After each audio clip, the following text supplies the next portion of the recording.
চোখ খুলে দেখুন চারপাশে কি হচ্ছে। মিথ্যা সত্য হয়ে যাচ্ছে, সত্য মিথ্যা হয়ে যাচ্ছে। মানুষ এক চোখে দুনিয়া দেখছে আর অন্য চোখে অন্ধ হয়ে যাচ্ছে। প্রশ্ন একটাই, দাজ্জাল কি ইতিমধ্যেই এসে গেছে, নাকি আমরা তার যুগে ঢুকে পড়েছি? এই ভিডিওটি শেষ না দেখা পর্যন্ত আপনি সিদ্ধান্তে পৌঁছাতে পারবেন না। ইসলামের ইতিহাসে সবচেয়ে বড় ফিতনার নাম দাজ্জাল। হাদিসে বলা হয়েছে, নবী মুহাম্মদ সাল্লাল্লাহু আলাইহি ওয়াসাল্লাম বলেছেন, আদম আলাইহিস সালাম থেকে কিয়ামত পর্যন্ত দাজ্জালের চেয়ে বড় ফিতনা আর নেই। দাজ্জাল হবে এক চোখে অন্ধ, নিজেকে আল্লাহ দাবি করবে, অলৌকিক ক্ষমতা দেখাবে। কিন্তু সে কি একদিনে আসবে, নাকি ধীরে ধীরে? এখন একটু চোখ খুলে বাস্তবতা দেখি। মিথ্যা খবর মুহূর্তেই ছড়িয়ে পড়ে। সত্য বললে মানুষ হাসে। টাকা ক্ষমতায় সবকিছু।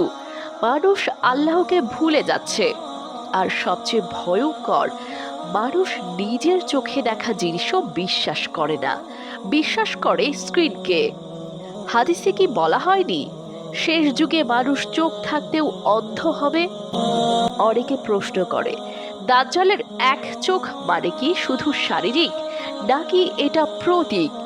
আজ মানুষ দুনিয়ার চোখে খুব চালাক, কিন্তু আখিরাতের চোখে অন্ধ।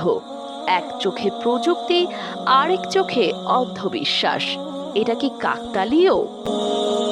আজ আমরা এমন যুগে আছি যেখানে এআই কথা বলে, ছবি মিথ্যা হলেও সত্য মনে হয়।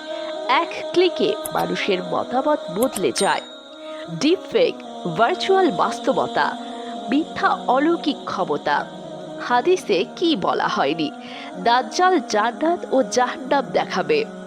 আজ কি আমরা ডিজিটাল জান্নাত জাহান্নামে বাস করছি না? সরাসরি উত্তর, না।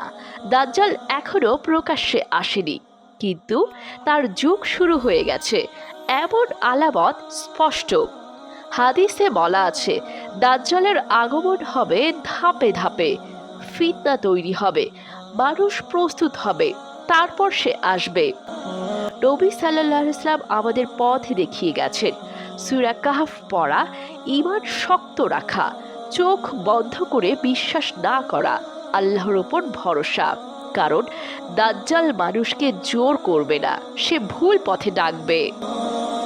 আজ দাজ্জাল আসেনি, কিন্তু আমরা কি প্রস্তুত, নাকি আমরা তার ফাঁদেই পড়ে যাচ্ছি প্রতিদিন? আপনার মতামত কমেন্টে লিখুন, ভিডিওটি শেয়ার করুন, কারণ এটা শুধু ভিডিও নয়, সতর্কবার্তা। আর এমন সত্যভিত্তিক রহস্য জানতে চ্যানেলটি সাবস্ক্রাইব করুন।